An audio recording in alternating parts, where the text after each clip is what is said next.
you are.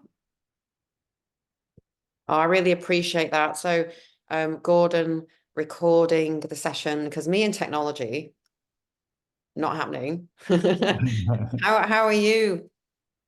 I'm How's wonderful, thank you. I'm very well. and how's España? It's cold at the Is moment. it? Yeah, yeah. It's going to warm up next week, but it's cold at the moment. I've got a blanket on my knee. Oh my God, well, what's cold though? Let's have a look. 15 degrees, 15 degrees. Oh, well, I mean, it's 15 here and it feels positively tropical, darling. It's what you're used to, isn't it? In It's fact, all relative. you see the English, right? As soon as it gets above two digits, right? 10, 11 degrees, they've all got the t-shirts on and the jackets around the waist, like, Um, yeah. So, but and the vibe where you are, is it all good?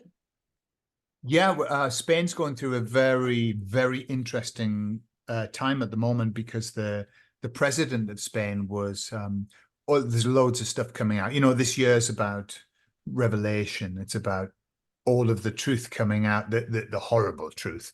And so there's tons of corruption going on, and he threatened to resign, but then he said he's not going to resign, and so the country's in a bit of a turmoil at the moment. People are not happy.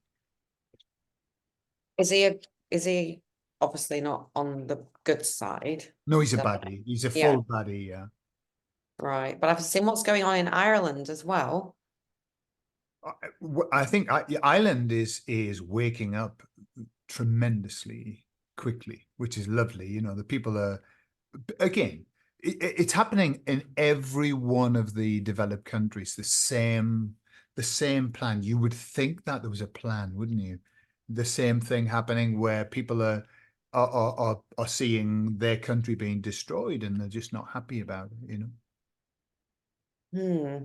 I know Ireland, though, if you think about it, because the Irish were the original first slaves, weren't they? And my mother, because my mum's Irish, is from Galway, Roundstone, a little village called Roundstone. It's a fishing village.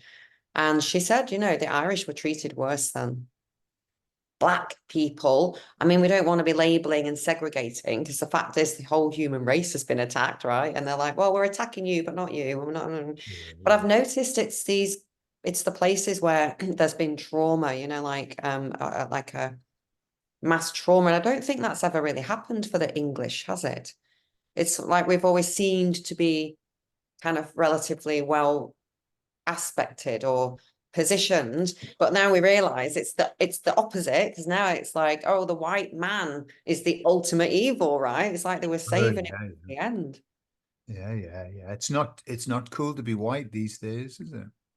Yeah, because they set us up, didn't they? And I know, of course, the reptilians and the Dracos or the clones make themselves look like horrible old white men, Mm, when they're not even human.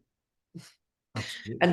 And speaking about that, so I woke up this morning with an absolute underlined full stops, exclamation marks message of, right, it's time to let go of everything to do with the war, what's happening, because everybody's going through their own journey and we can't really help people, can we, by going and talking about all the 3D war stuff and the vaccines and the viruses and stuff, right? So it's about spreading love and light. And I don't know about you, but I flip between the two.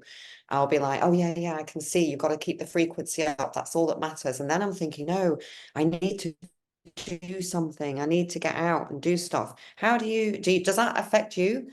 And if so, how do you deal with it? Or is it not something that's ever really, Oh because you yeah, seem yeah. like a very passionate, caring person. Sure, yeah. I think I've been through a process, like many people have at the beginning of, oh my God, we've got to tell people what's happening. We've got to tell them. We've got to lay out all of this badness, and of course we got tremendous pushback from that. You know, I certainly did. You know, from family, friends, and things like that. You know, basically told to shut the f up, stop talking about it. So it's kind of now what I do is, you know, that expression, don't try and teach pigs to sing, it wastes your time and annoys the pigs. Well, that's kind of where I am now, where if somebody asks me, I will tell them. But if they're not asking me, then I'm not going to offer it, but you were talking about offering light. And it was the emissaries talked about this a long time ago, that we are beacons. We have to be beacons of this energy, this new energy. And just by being here and keeping yourself in a good place, then we're affecting people around us, with our vibration. So it's kind of like, sometimes you think, I'm not doing enough, I'm not saying enough, but actually just being here and being in that place is the job that we're doing. We are here to witness rather than to sort of be action heroes. Yeah. No, and the thing is, like, when we have these conversations with people, and we say these things and we know it, or we even say it to ourselves, we know it's true. And yet that little thing comes in, and it's like, obviously it must be some sort of programming that's feeding on the kind of survivor's guilt, Stockholm syndrome type of energy. And that's really hard to let go of, I think. Sure. I mean, I know we just said it. I don't know. It just feels selfish, doesn't it, to just focus on yourself? And yet at the same time, you know that obviously, well, if you clean yourself out and you're holding more light and you're able to kind of shine more light, obviously you're helping people, but is it that people want to be acknowledged for what they're doing? Because this work is very quiet work, isn't it? It's behind the scenes, and it's the kind of work that, you're never really going to be rewarded for in the 3D sense of it. But that's what, it doesn't matter, is it? Because we're here to save a planet, right? We're here to possibly help save the cosmos, right? Sure. Yeah. Yeah. It is a difficult place because you do want people to hear, you want people to know, you want people to wake up. But what I'm learning is that the waking up process is a very personal one, and it isn't something that we should interfere with, really. We do our thing, give our message, speak our truth, and that's as much as we can do. Beyond that, that's for everybody else. Everyone, the emissaries were talking about this, about how we write into, it's a video that's coming out soon that I've done, that we write into our plan the nudges that we want to wake us up. We write it in, and our nudges, so we can go around nudging people all the time, but really it just annoys them. It annoys them because it's not their moment. All that we can do. We're kind of like the farmers sowing the seeds. We sow the seeds, sowing the seeds of truth, and then they can grow. When they fall on stony ground, they're not going to grow. So there's no point in forcing it. Whereas when they fall on fertile ground, they'll start to grow when they're ready. So I think that's what we are. We're like this. We're seeding, but that's it. That's our job, to seed. Yeah. That's, and who told me that was the lady that I did the astrology with at the beginning of April. Said, you're a seed planter, dear, a seed planter, that's it. And I'm like, well, I don't know. It's just because it's about faith as well, isn't it? It's about having faith, because we don't have actual tangible evidence, right? I mean, I know there's a lot of people talk about, oh yeah, Valiant Thor. And I mean, you refer to that your higher self guides as the emissaries, right? Which is a little bit more of a, it's not so specific, is it? You're not kind of pinning it down to, oh yeah, well, I'm talking to this commander in the Pleiades, and I sometimes do wonder, But anyway, how, because obviously I only came back to the UK a couple, like nearly, well, 20 months ago, so I didn't really know about what was happening here. I didn't know about you. How did you start off Peaceful Rebellion? I know you probably had a chat with Richard Vokes about that, but just, for anyone else, in a nutshell. Well, right, looking at the path that I took, I started making videos for ex-Jehovah's Witnesses because I was working. Obviously, I was a Jehovah's Witness. I came out of it. I went through the trauma and everything that I had to go through to try and overcome all of that programming. And I realized that lots and lots of people who've been in cults, right, and that's important because everybody's been in a cult. The cults everywhere. Yeah. and they needed help. They needed help. So I started doing these videos to help people, just to break the programming down. Then, as I went along, I kind of I started to feel, hang on a minute, that this world is going to shit, and I think I need to start talking about that. But I had another channel, and so I went from doing these videos about Jehovah's Witnesses to suddenly talking about the world, and it was not received very well, I've got to say, because ex-Jehovah's Witnesses, the ones my audience, weren't ready to hear all of that. They wanted to hear me complaining about the witnesses and the cult and everything like that. And so I kind of I thought, right, I need to reimagine what I'm doing.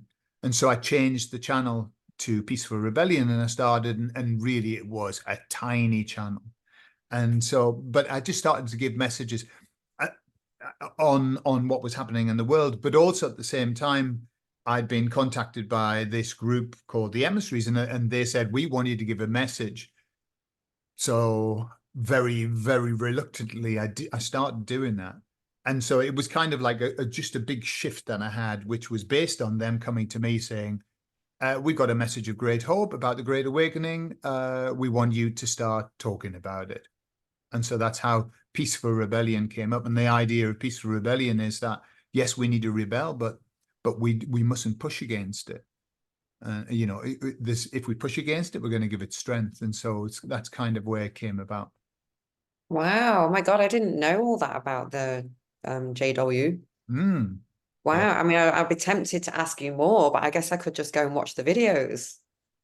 Well, 20 years, I was brought up as a Jehovah's Witness for 20 years, had the most horrific programming installed in me. And it took me another 20 years, a further 20 years to get rid of that programming. Wow, my God.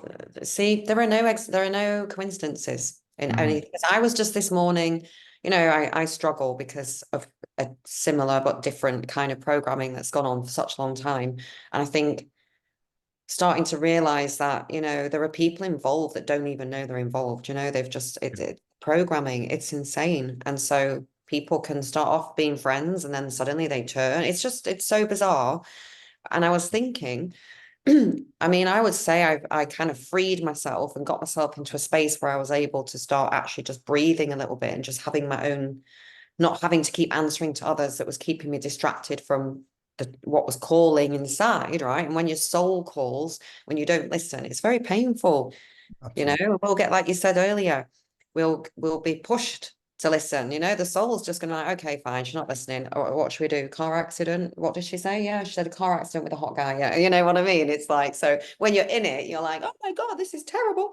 But it's because you're not paying attention, right? Absolutely. And it struck me that I'm still deprogramming, or I don't want to say deprogramming, but I'm still reprogramming myself. I'm still overwriting so for example, one of the main, and this links into a question I wanted to ask you, and especially as you just said that you were doing one thing and then you changed and you kind of moved into a different area. I keep saying, okay, I want to do these videos. I was an English and drama teacher. I was always in the plays. I was always into amateur dramatics and stuff. And I do believe that I have got a gift in that area to offer, and and I'm a photographer. I should make my background all nice and do some really entertaining, uplifting videos. And I know that that's a calling and Mm. that it's going to be helpful, even if I've only got 25 subscribers, right? But I have this fear, this block that, and it's the voice, isn't it? Of well, who wants to listen to you? Or, well, that's going to make you seem a bit like you love yourself. Because I do judge people sometimes, because I don't know, you can tell certain people and others, I don't know. And so I have a fear of what is my fear? Is it speaking my truth, or is it being wrong, judged? Trying to make myself out, or imposter syndrome. That's a Yeah, good one. absolutely. Yeah, So yeah. what's your thoughts on all that if you were to Okay. Yeah. Well, therapize me? going back to just the thing that you said about programming, you spot on. What I've discovered is that computers were designed the same way as people. And what happens is you can't delete anything from your PC. You only override it. This is why so many of the those horrible men who have horrible images on the computer, they delete them, and yet they're still there. So what Mm, you've got to do is you've got to override. So that's our job, is to write a new program rather than trying to rub out what we've yeah, had. We write a new one. As for the fear, the imposter syndrome, etc., at the beginning when the emissary said, we want you to talk about this message, and I said, but I don't have a big audience. The audience that I had about 3,000. I still have 3,000 subscribers on my other channel. Nobody wanted to see those videos, and I said, well, what's the point of me speaking out? Who am I? And they said, understand, the importance is not in the listening to the message. The importance is in the speaking your truth. They said, because when we speak, there are no wasted words. Those words go out into the universe and they carry yeah, a certain vibration. And so actually just the speaking of it is the important thing. So in terms of imposter syndrome, who's going to listen to me? Why me? It really isn't important. The important thing is the message yeah. you give out, and the intention behind the message. Mm. It's absolutely vital. Yeah, I mean, that makes sense because I know that I have my moments, right, with the weather and stuff. Although the past 2 days, I do think I've been doing a little bit of weather magic because I just was like, no, no, you're not gonna get cloudy. It was sunny. I was like, no, and it literally was like the clouds were just going around and the chemtrails kept coming, but they just weren't doing anything, But I don't know what's going on, but it doesn't matter because it's out there, right? Um, oh, I just lost myself. The weather just took me to, and I've written notes. Uh-huh. Hold on, you were just saying, oh We're yeah, talking about speaking voice. your Yeah, truth, yeah. and it's the power of the words. Yeah. Yes, and so I do talk a lot about vision of the future, right? So I talk about the TR3B anti-gravitational craft that are going to get us to America in 10 minutes, and the underground maglev train where you arrive before you leave, and that's why you need your consciousness to be ready, and it's going to be a bit of a woo. And I do talk about all that stuff, right? It's usually to myself, right? So I suppose if I put all these ideas on a video and I put it up there, at least one person's going to see. Didn't our brother Yeshua say, where two or more gather? And this is as much as we've been separated from each other in the real world, right? And I'm totally separate because I'm in the middle of a field, right? A bunch of fields. That's to me, that's how, we're using those technologies, right, to actually cast good spells as well. And I think it's important to just know that as well. If you don't respect your own voice, are you going to respect other people's? That's always a good one to get yourself up out of the doldrums, right? Sure. um Sure. Yeah. Yeah. so a bit earlier you just mentioned about all the information that's coming out. People are a bit overwhelmed, and we know we haven't even got going with we're at the tip of the iceberg, aren't we? And I often think, so somebody mentioned something to me yesterday. There's a very awake lady. She's a cleaner in a local pub where I go and get breakfast now and then. And she was in a real down day the other day. And she was just going on about some of the awful stuff. And I said, oh, you know what? Like, I already know. I don't want to hear it again. And I kind of get annoyed with people that go, oh, don't tell me about the children. I've been there. I've processed it. I'm transmuting it, and I'm ready for a time where we are going to be working with these kids. Um, how much do you think people need to know in order to be able to do that? Because to me, I just think you can't ignore it if you're going to ascend. It's like a transmutate, but at the same time, I know some of the information and details of the utter horrors. It's enough to break your brain, like you said. Nothing can be erased. This is when this thought came into my head when you were saying that.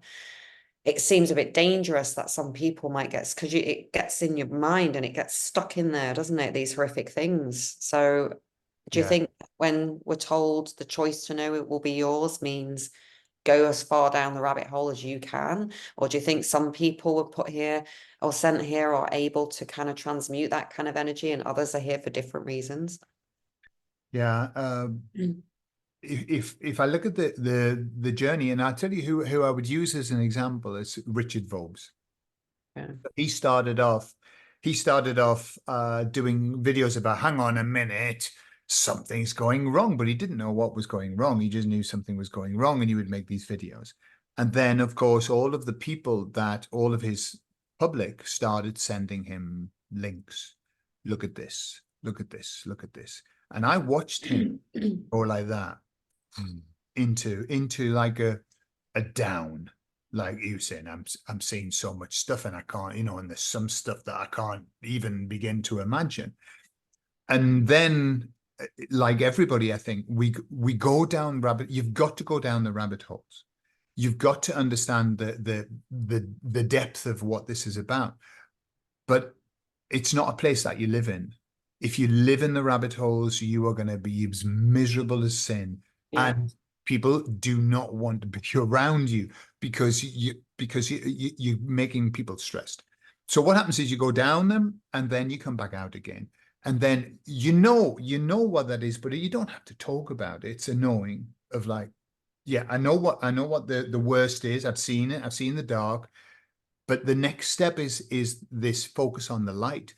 So it's kind of like it's not you're not turning your back on what's happening. You know fine well what's happening. And if somebody were to start talking about it, you've done your work. I mean, I would say that we have done our degree and masters in the rabbit holes. God knows how many hours and hours I've spent looking at things going, oh, I can remember watching certain things and crying my eyes out thinking, man, this is so bad. Yeah. But now I don't need to go there. And once you've done it, but I think you have to do it. But once Yeah. you've done it, I'm not interested in going and seeing all that horrificness. I'm interested in the next stage, which is moving to the light. Where are we going to go? How are we going to put this right? And not so much how are we going to be part of the putting it right. It's not that we have the responsibility to put it right, but it's a focus. It's like where's your attention? Where your attention goes, energy flows. That's the bottom line. So we have to now put our energy, and I see this in the people who follow my channel. We've been through the same journey, and now I hear all the people, talking about this is where we're going, this is what we're going to be doing, this is the light, this is where, and that's a very beautiful process. So I think that's where we need to go. It's not that we're going to ignore it and say, no, it doesn't exist. We know it exists, but not to focus on it.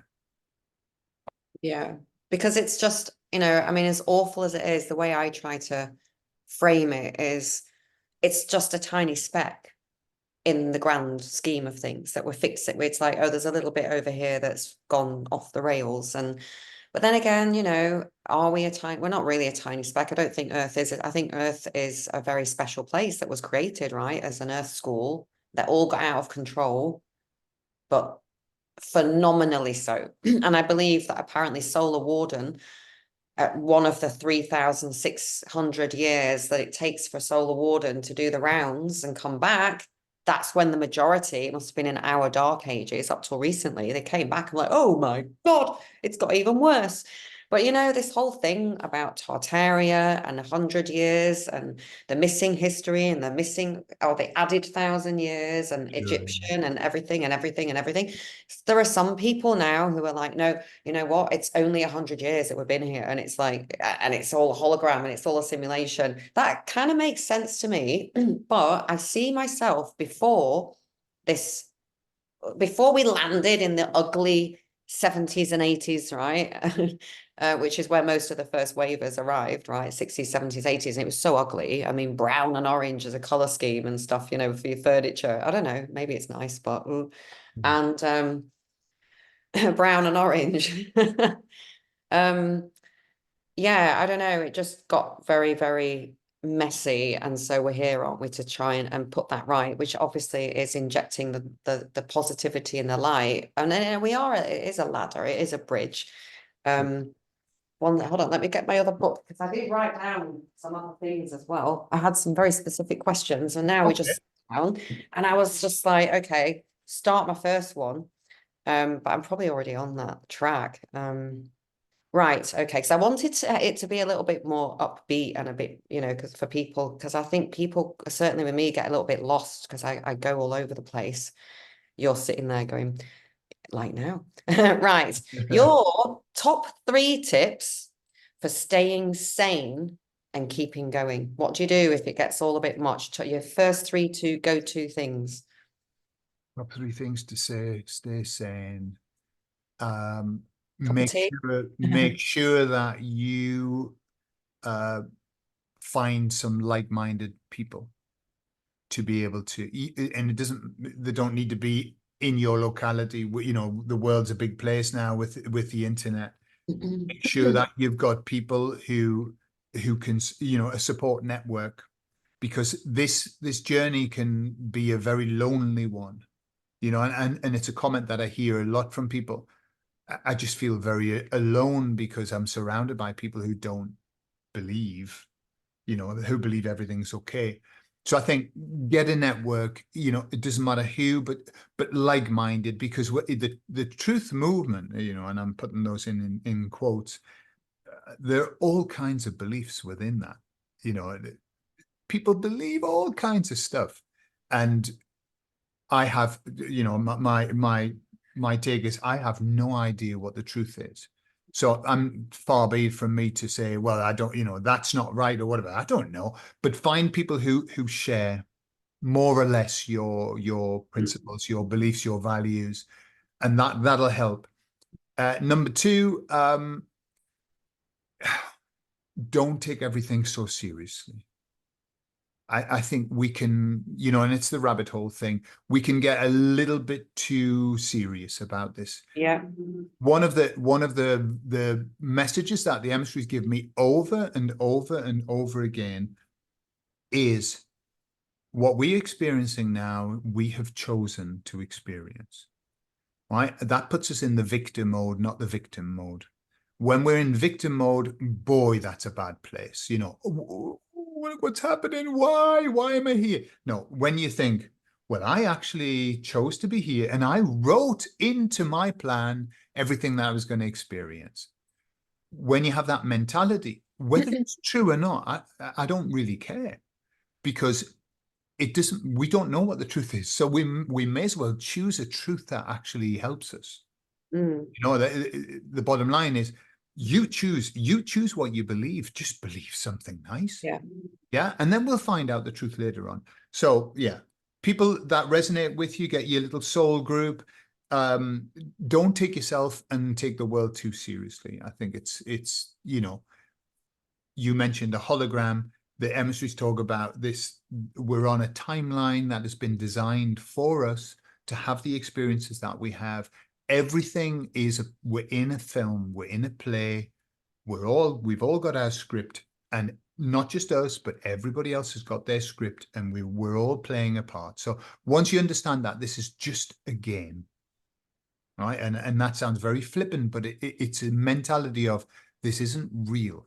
Mm, Yeah. mm. And then Yeah. once, you know, it's like the monster under the bed, when you think, actually, no, I'm just inventing the monster under the bed in my imagination. It's all not real.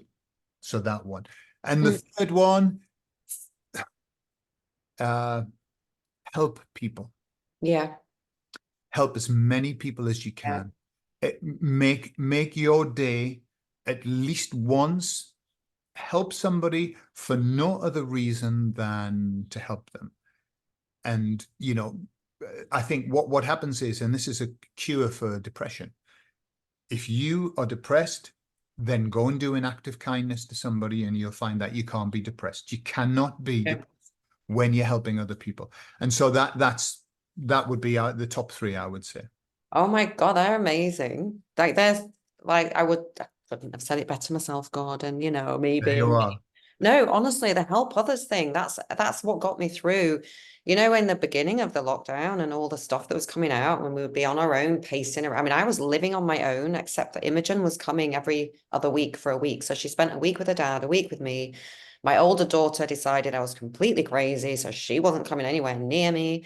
And I was living in the middle of Mont Kiara, the most heavily built up part of Kuala Lumpur, which is obviously the most heavily built up part of Malaysia, which is part of the landmass of Thailand and Myanmar and all that, right?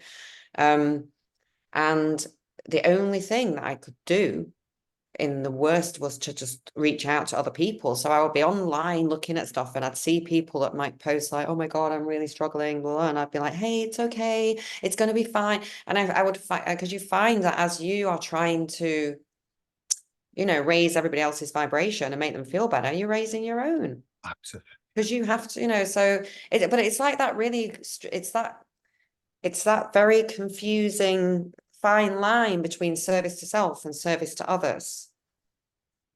We do have to go within first, and the oxygen mask, and look after ourselves first before we can help others. I think that's completely different from service to self, isn't it? Where you just care about yourself. But for me, it's always about others. I can't separate myself from the others, right? Because we are all one, and I see myself as not just a little individual person who's here to whatever. It's like I do feel responsible for everybody else, because I think some of us chose that mission to hold that much space or that much energy or to transmute that much. And also, you know, what's your thoughts about, you know, people who've chosen to go through and experience all the darkness? That must kind of mean that you, I don't want to say you're more powerful, but you would have more kind of energy, wouldn't you, than somebody who's just lived a normal. I don't know. I might be talking rubbish. No, I agree with you that the people who, if you look at life, the way that life runs, the people who are born into everything, they have everything, they have money, they have wealth, they have care, they have everything. Their lives go to shit. And it's because they haven't had the dark night of the soul. And we're on a hero's journey. The hero's journey is you've got to leave the comfortable.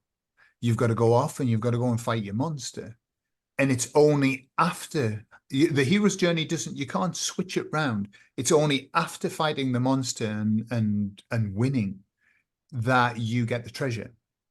That's the way that it goes. And the love. Everyone wants the shortcut version where Well, they of course, yeah. first. Absolutely. Can we just miss out the monster thing? So Yeah. what I find, and if I look at my life, I I had I was I had to go through trauma to then be able to help other people with it. Because how can you help people with their problems if you Yeah. haven't had them? If you have, you've got to walk in their moccasins. So Mm-hmm. so it's very important, and that's why people who it's like being somebody described it as being thrown into a swimming pool. You're going to start going towards the bottom. If you just try and tread water, if you just try and tread water, and I don't want to go down, I don't want to go down, you're just stuck in the middle. What you've got to do is you've got to go to the bottom of the pool, because at the bottom of the pool, it's bad, but you can push off. You've got the bottom to push off on. Yeah. So that's why we should never reject the messages that we're given, because we've written them into our plan anyway. This dark night of the soul, we shouldn't reject it. We've got to embrace it, even though it's awful. Because once we've experienced it, that's when we push off. That's when we can be a better person. And that's when we can help other people as well. That's an amazing metaphor analogy with the pool. Sure. I like it because I've done a lot of, living in the tropics, so there was always a pool somewhere. And the last 5 or 6 years that I was in Malaysia, there was a pool where I lived.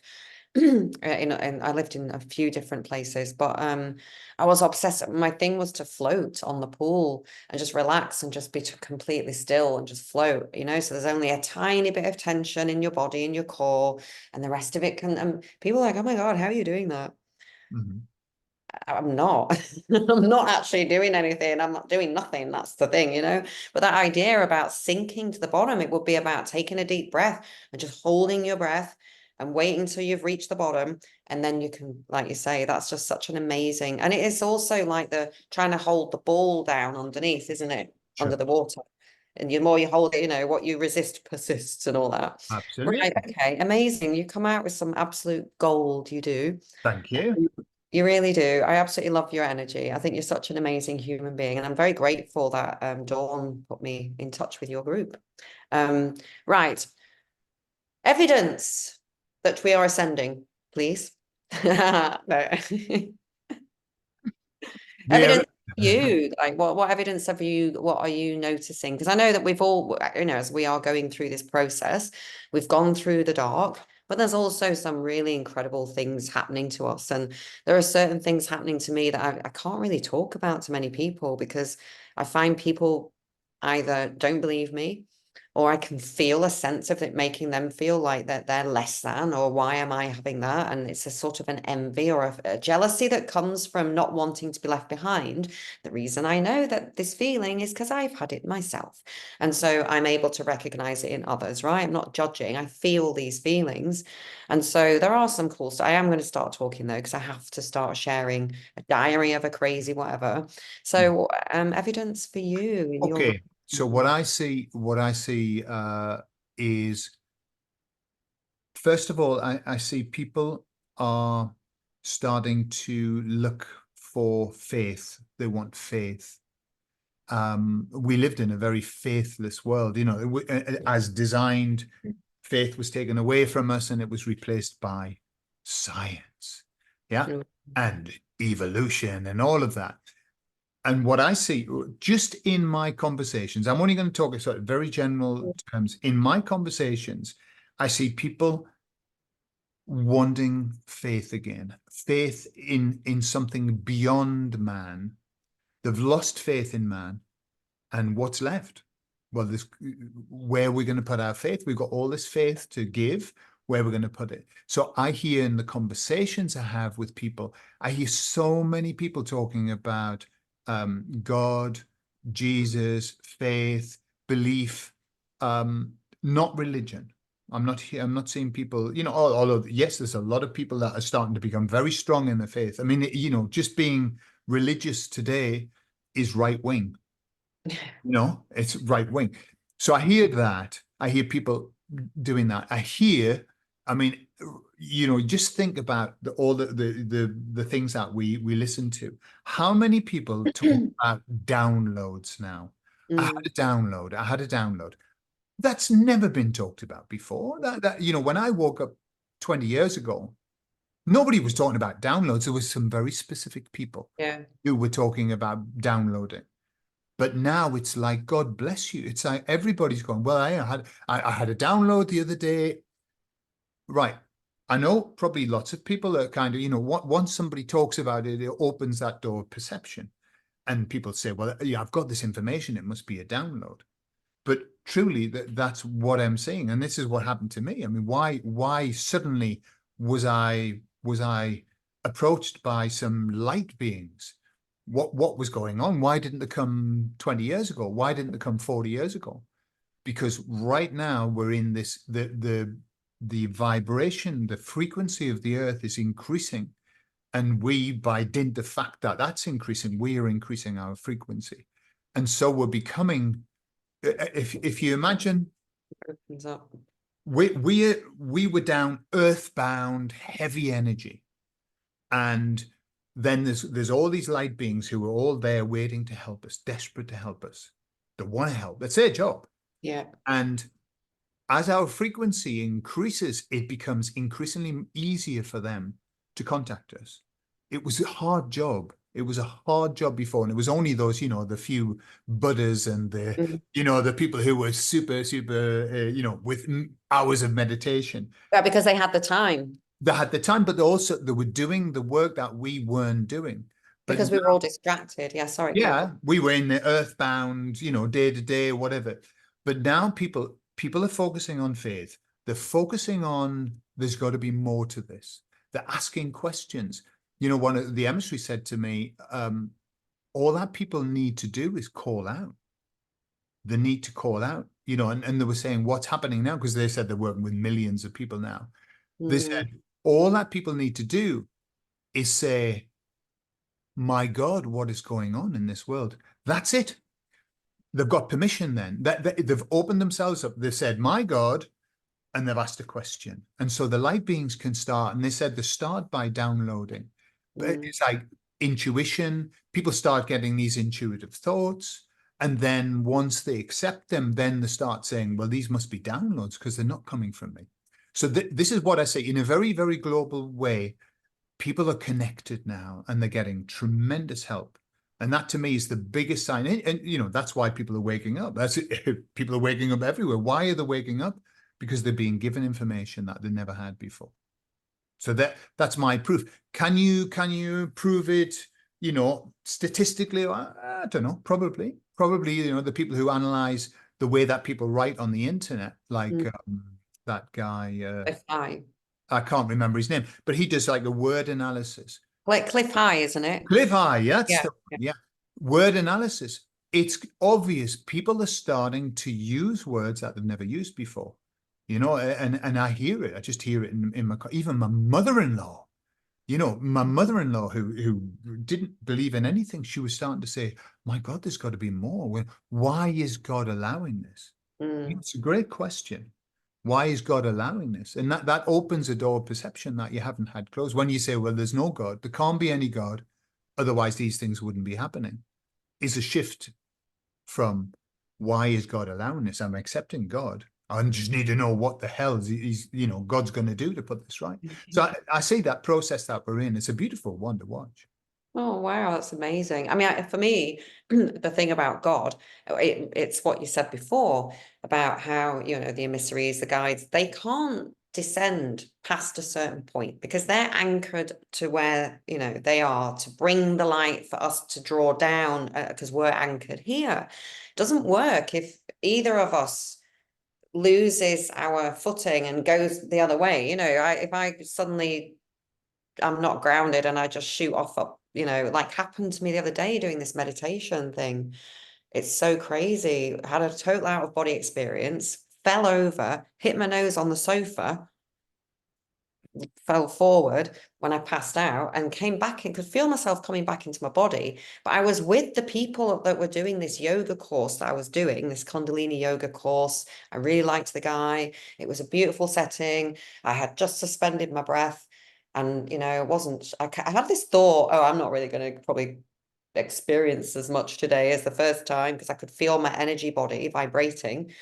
Third suspended breath, I wake up, you know, I come round, I've got my nose, I'm pushing myself off the sofa and I'm saying to people in the room, but I was on my own, oh, I really don't feel very well at all.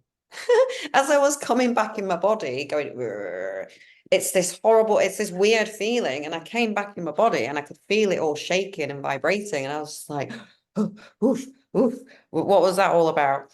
So, you know, and the dimensions, clearly we do, there's all sorts, right? And it's all to do with your frequency and also the breath and the body and how we use our vessel, which is also a really important thing. Is I really, at the very beginning of the lockdown, when I came on Telegram, I was talking about, oh, you know, we all need to do tapping and hemisync and get, that was what I was all about. Because I think I knew straight away, forget all the drama, forget the stories, forget the narratives. It's about you and your vessel and connecting with yourself and knowing how to operate the vessel, right? So we've always known what we were here for, like you said.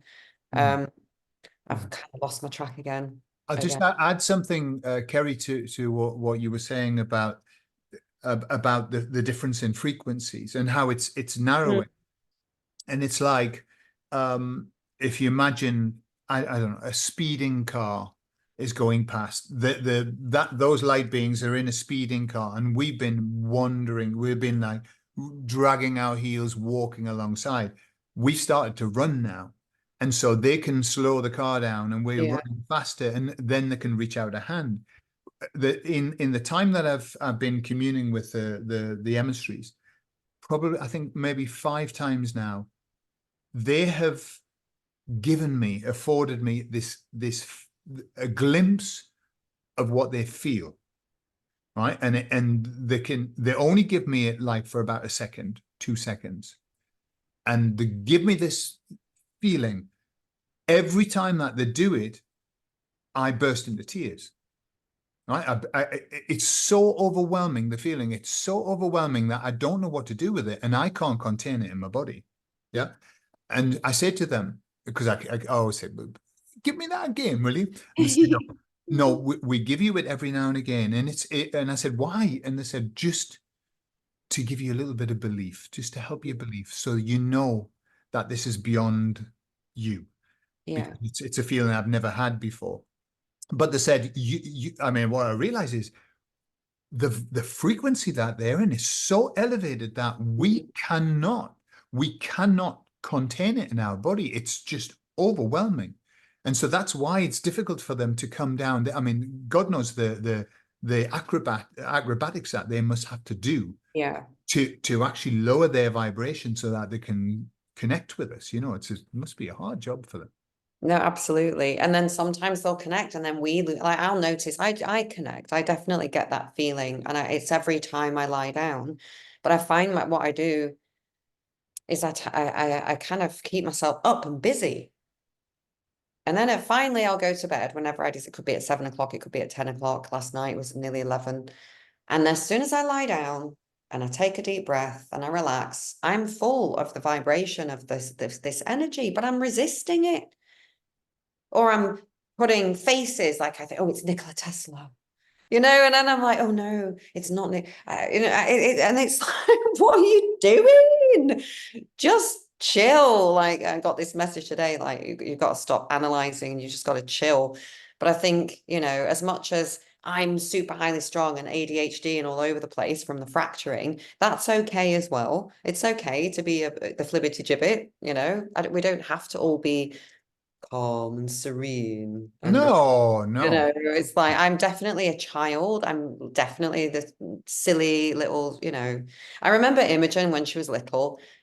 Whenever her dad was traveling, which was quite a lot, and he'd call up and she would just go "Poo, wee wee bam, bam," to him all the time. And I'd be like, Imogen, don't say that. She was giggling away, "Poo, poo, wee wee," because there was nothing. What else is there to say? Oh, hi, Daddy. How are you? How is what? Do you know what I mean? She was just, and I feel a little bit like that. I feel like that's my personality. I'm definitely really stupid, which goes back to what you said before about don't be so serious. And yet at the same time, I do take myself ridiculously serious, or I take other people viewing me seriously. True. And I guess that just comes from trauma, doesn't it? And the bullying and the this and the that and the constant never ending. Well, Um, we're pack animals, and the baddies know that, and they use that as a way of manipulating us. What people think about us and our status within our group is important. mm, That's why they can get groups of people to do the most ridiculous things just because yeah. you don't want to appear to be different or whatever. Just it's something you said, and I wanted to add to it about wanting to make sense of what it is that we're given sometimes. And it's a message that I've had from the emissaries, but also a very strong message that I have during ayahuasca, because when I'm in the ayahuasca experience, the message I keep getting is stop trying to make sense of Mm, this. Stop trying to just let it flow over you. Stop trying to make sense of it, because that's it's our mind, isn't it? We want it. We look at the world and we say, well, I must try and make sense of what's going on. No, there's no need to. It's mad. you well, know no, because you'd be doing that from a logical 3D of course. Homo sapien perspective rather than the Homo luminous or whatever it is we're supposed to now, a human 2.0. Yeah. Sure. It's so hard though, isn't it? Because we're just Cool. wanting to kind of, but actually it's not that hard. It's not hard. But what I do notice though is that I'll get into that space and then crazy random images will come into my head. Like it could be a guy on a motorbike talking to a woman with a bag of apples about the zebra crossing not having been finished. Yeah. And I'm there like listening to this and I'm like, and it happens random stuff. And I realized I'm literally randomly remote viewing because I haven't set an intention and I'm not, I mean, I have to say I'm a little bit glib about it all. I'm not someone that does loads of rituals, although I did do a load of that in Asia. I think I mentioned it with the whole shaman thing, right? I try to be not attached to anything and I'm Mm. a bit all over the place with time and stuff. And I'm kind of like, well, is that okay? Or do I need to be more disciplined and have more structure? But then I'm like, well, no, because that's free. Do you know what I mean? And it's just like, but I guess we're the pioneers and we're at the frontier land. And on that note, and then I'll probably it might be time for you to go. I don't know. It's 11:17. No. But this thing about And it's about us being authentic and coming back to ourselves and remembering and recognizing that we're all meant to be at different places. Because we said this before, you can't all occupy the same time, space, location. And also, we're using each other to gauge where we're at, right? So if I see like a flaw, what I perceive to be a flaw in you, it's not to be judged, it's to be acknowledged within myself, because when it's gone in me, it's gone in you. Now, so if we're able to release ourselves from self-judgment and judgment of others and recognize that we are now exiting this old crumbling reality, which it is, absolutely, and to not be afraid, we're now having to reinvent ourselves, aren't we? And I've just finished I didn't binge watch it because I was like, oh, this is so amazing. But Westworld, I had to watch all of it because there's quite Yeah. a lot of crazy truth in there. And there's quite a few things, but one of the things at the end is one of the characters comes to the realization in this new world that she's in, that she's the god of that world, and she's been creating everybody's story. And these people start coming up and saying to her, please, please, you have to rewrite the story because I don't want to die. And blah, and she's like, what are you talking about? It's not my fault. And then she finds out she's the god. And I thought, wow, that's so crazy, because as the creator god, it's like you're responsible for all these people and how they behave and what they're doing and how they feel, and it's all about you. And it's like you're not a victim, things are not happening to you anymore. And I think it's quite scary and quite a huge thing, isn't it, to step up into that kind of status of being at least self-responsible for what happens in your life. Like you said, we've made all the contracts, we've asked for things to come and, nudge us if we need it.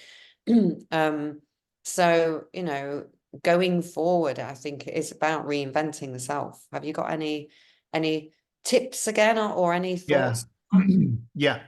So the way I see it is that we've written our plan, but we don't know what it is. We've written the plan, but we have no idea. And so we can kind of try and second guess it. And I think it's like, if we go through life forcing it, we force it because this is I would have written into my plan, I think I should be doing this, and we force it. Quite often when we force stuff, it doesn't, we're not in flow, and it doesn't always go very well. And so what I've discovered is the secret to happiness, which is surrendering Mm, yourself. Surrendering yourself. When I look back at my life, I know now that I didn't have any control over what was going on. I was being guided through life. I was being shown, I was being pulled through life, and I still am. But at the time, I thought I had to be very responsible. And so every mistake that I made was where I pushed against the flow. When I pushed out of the river, I stepped out of the river and I thought, no, I've got to go this way because this is the right thing to do. right. So now what I do, and I do this as often as I can, is I surrender myself to the plan, to God, right? And it's because I'm a Virgo, I'm a control freak, Okay. right? Right. So I need to control everything. And that's how I made all the mistakes. But since I've given up the responsibility, and it isn't like that doesn't mean I'm not responsible for anything I do. I'm giving up the responsibility for the direction in which my life goes. And so my words are, I surrender myself to you and to your plan. Show me, guide me, push me, uh, tell me what it is I have to do. And then I'm silent. Then Mm, I go into my space of, and then suddenly things come. You know, I meet up with people, I have conversations with people, stuff happens, somebody asks me to do something, and that's I think that's how we have to deal with this. What do I do? Surrender, surrender, and be still and wait, yeah. because then you will be shown. And also the other thing is we've got this here, which is not good, and then we've got this here, which is great. So we've got to stop overthinking things, and we've got to start feeling. because the feelings, whenever I think about when I went against my feelings, everything went to shit. Mm. When I went against my intuition, everything went to shit. When I was doing too much thinking up here, this is a good thing to do. This will be good. This will be good. So we've got to start trusting our intuition, trusting that we're being guided, trust that we have a plan that's already written. And so we're like, a little, I don't know, a little bubble on the water. Let the water take you where you're supposed to go. Stop trying to paddle in the opposite Yeah. direction. It's just a tricky one, isn't it? Very. Especially because we're surrounded by so much kind of, well, there are so many people now who are clearly lost, right? Mm. And it is hard to just stay in your own lane and not and feel, I don't know, to me it just feels wrong to not help. I don't know. I'm not even in the right No, it's So exactly you right. froze then, just then as you were speaking, the screen froze for a few Ah, seconds. okay, I kind okay. of lost a little bit of what you said, so I kind of lost the flow then, a little bit of what you were saying. I'm here, I'm getting what you're saying. So what I'm saying is that if we So we surrender and we give up the responsibility, this the is the response. thing, we're carrying the responsibility of I've got to do this and I've got to do this, and if I don't do this, I'm going to be a bad person. And Yeah. yeah, give that up Mm, and let the universe guide you instead of you trying to paddle. We're always trying to paddle. Sometimes trying to paddle upstream and stuff like that. Let the universe show you, and it will, but there's a trust element. You've got to trust it. You've got to release and let go of all of that. And then that what I was terrified of that. I was terrified of doing that. I lived my life managing my life in the best way that I saw fit, and it was a shit life. I wasn't happy. I didn't have really what I wanted. But I thought, if I'm going to give up the responsibility of my life to something else. What if I'm given something I can't handle? mm, What if I'm made to do something? What if I lose my marriage? What if I lose my business? What if they get me to do something that ruins everything? And but I did it because I heard lots of messages saying surrender, surrender. As soon as I did that, all that happened was everything that I had that I was beautiful in my life, it just got better. mm. And then other beautiful things came in as well. The universe knows far better than you what you need. That's the issue. We think we know what we need. We haven't got a clue. The universe knows. And so when you give up and you say, show me, guide me, take me to where I need to go, that's when everything changes. Well, it's the heart that knows, isn't it? And then, as you said before, and it's the mind that's trying to make sense. It's the 3D, logical, left brain, masculine, fixed, limited mind is what we've got controlling the heart, right? And this is the program that was put in. It's the technology. It's the splitting of the brains. They're not merged anymore. You've got the corpus callosum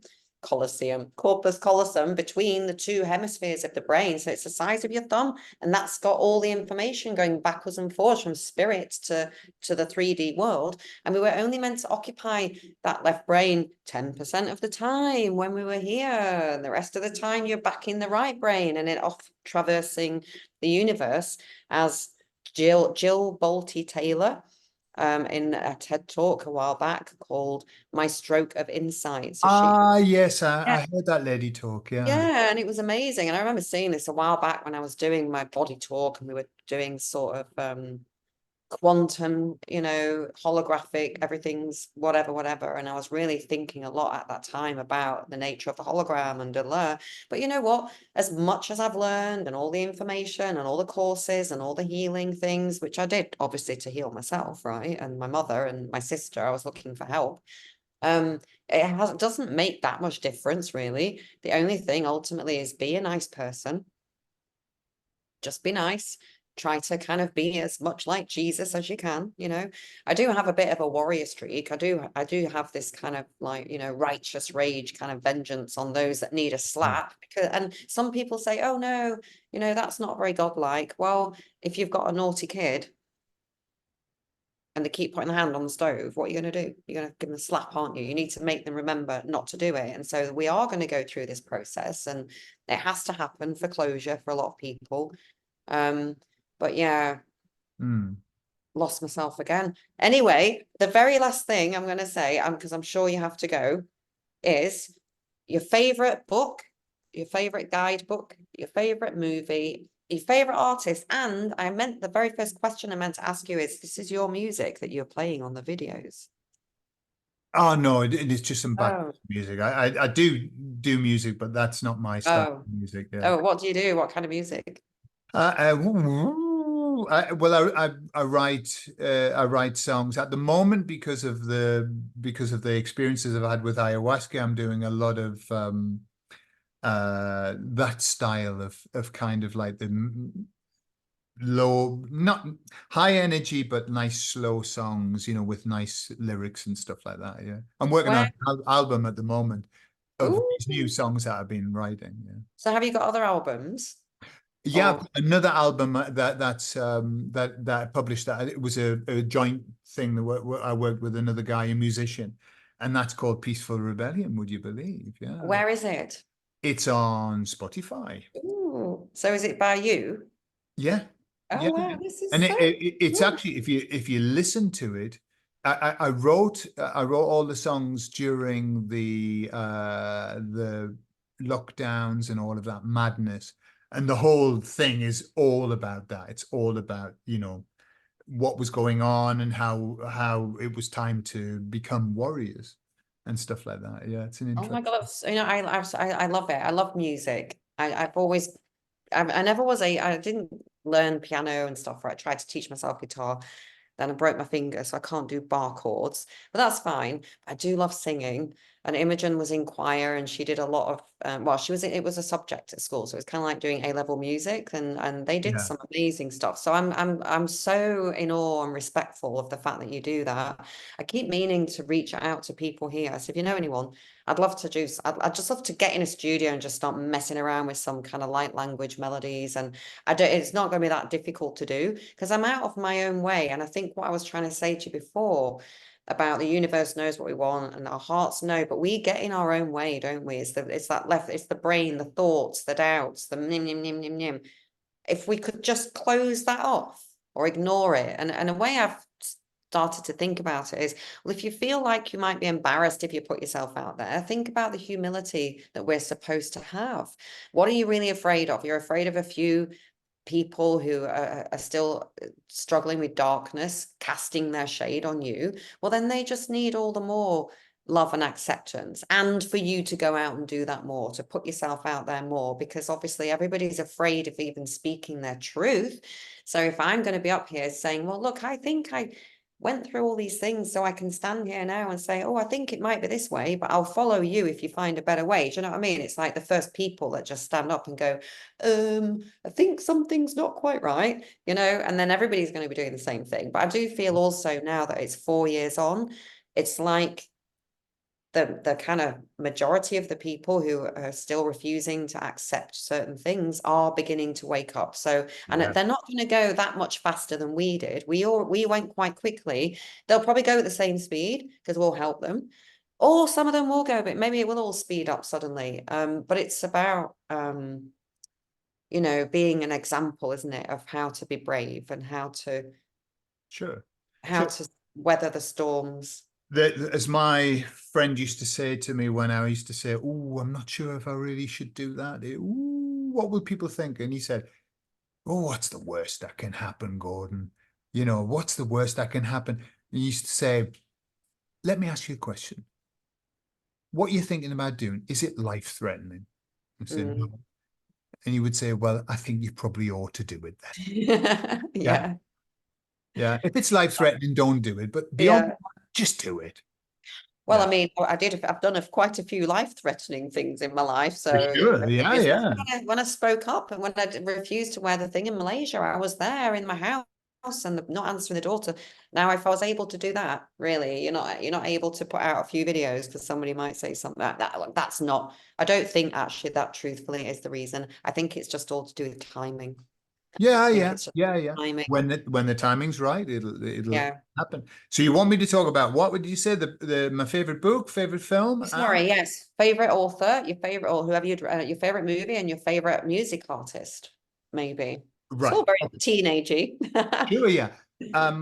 Well, mine so many beautiful books, but I think based on what we were talking about, there's a book called The Alchemist, and it's basically the hero's journey in a story, and it's absolutely it really if you read it from that perspective of this is the hero's journey, it's life changing. The Is Alchemist. that Paul Coelho? Well, Yeah. brother, yeah, I've beautiful. not read that. I've not read it. I have seen it, but I've not read it.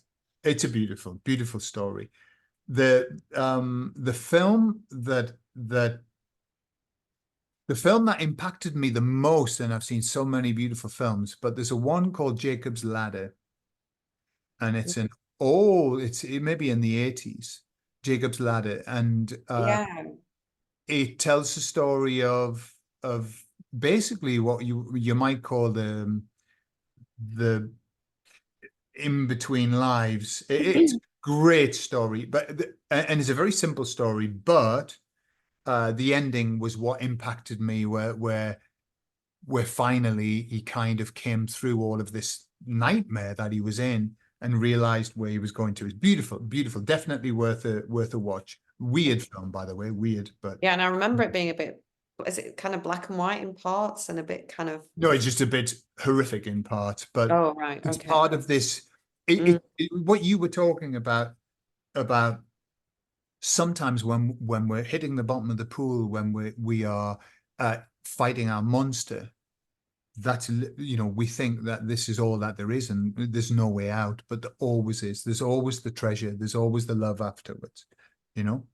And my favorite musician, and probably less so now, but when I was young, I just would listen to David Bowie all of the time. wow. David Bowie was my man, and so now when I'm playing the guitar, I'll still play some of his songs like Space Oddity and stuff like that. Yeah. So he was the one who influenced me the most in my life. Wow. Awesome. Hmm.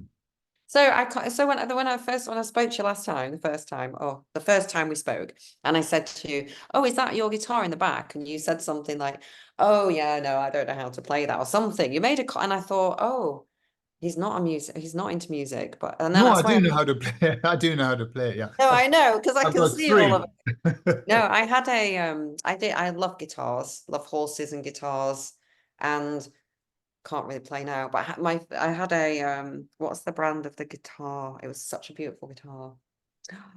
Mm. Can't remember the Gibson. name. It Uh, doesn't matter. It's a silly thing to talk about, yeah. really. Wish I had them here. Mm. Nothing like a nice drum. But look at you've got all your equipment and everything. I'm gonna have to talk to you separately. How can I set myself up to record my own, just for me or Imogen, whatever, my own little, because it can't be that difficult to just do some, Not now. to do like meditational type stuff, Yeah, it's the very beat, all easy that. now because everything if you've got a PC, you can have a whole studio that would cost you hundreds of thousands before now, just in a little what they call a door on the PC. We have I don't know if you've seen the video. There's a group of musicians that awaken musicians, and we did a few videos together, and we got together and we played each other's music on the video. So there's a group of people in there, some of them in the UK, who are awakened musicians who do all the kind of thing that you're talking about. Oh, well, I see, reinventing self. I need to be an opera. That's me. Love it. A bit of opera. I don't know where that comes from, by the way. I've Uh-huh. got like crap in my throat. And if I try and sing in my voice, like, hello, is it me? It's not the same. I don't know who that is, If you but go to opera, you can, yeah. Yeah, I need to, but I'd love to do some really nice etheric, my own light language stuff, but I'm totally rubbish with technology and everything. And also I've only got a laptop, so I don't think I'd really be able to do much with a No, laptop. yeah, loads of people use laptops as well. Yeah, All yeah, right. Yeah, absolutely. because it's not like we've got all sorts of crazy stuff going on. You just need a nice bit of a melody in the background, and then to record, do a bass thing and then record melodies that go with it. I just think it's. Sure. It's a lot easier now than it used to be. Yeah, like Maylan. I love what Maylan and what's his name? Ali Perez, the guy. Oh my God, I just love it. I'm like, I could do that. Like I'm always singing along, and I just think, and it's the voice, isn't it? This is our instrument, and people don't sing anymore. It's people used to sing, dance along in the kitchens, and like my next door neighbors, they come home from work about 6 or 7. I don't hear sound from them. It's Sure. like they're all either on it's just bizarre because it's not like the strongest, you know. Anyway, whatever. I was going to tell you something awful that happened the other day, but it's none of my business and it's their life, and Sure. they're dealing with demons and stuff, and I send them lots of love. Anyway, thank you so much for being here. It was really interesting to hear you because I haven't really spoken to you properly because we're always so busy, aren't we? Yeah, exactly. Yeah, it's But been my pleasure. It's been lovely to have a chat. it would be awesome to just like, pop over to Madrid. Do you reckon you can do a day flight to Spain, can't you? And normally the travel time you've got to count on about 12 hours between getting to the airport and the flight and then the other end. Yeah. Okay, well, maybe an overnight. We can have some vino, or maybe actually I've decided water now is my drink. Right. Lots of love. I hope you have a fabulous rest of your day and an Thank you, amazing Kerry. weekend. And yeah, I really appreciate you being here, who you are. Also, would love to hear more about, your journey with your Jehovah's Witness thing and getting out. Although I don't know if that's something that is it something you still are using as an example of, I or is refer to it because it was a fundamental part of my life. right? I'm happy to talk about that. Okay, well, I was really be interested to hear about that again. So thank All you. right, Kerry. Right, Okay, well, take care. you've recorded. I I've haven't because recorded. I'm useless with Yeah. things like that. And you're going to send it to me, and I then will I'll do. work out how to post it and stuff. Okay. All right, Nah, take care, Kerry. thank you. See you soon. Bye bye.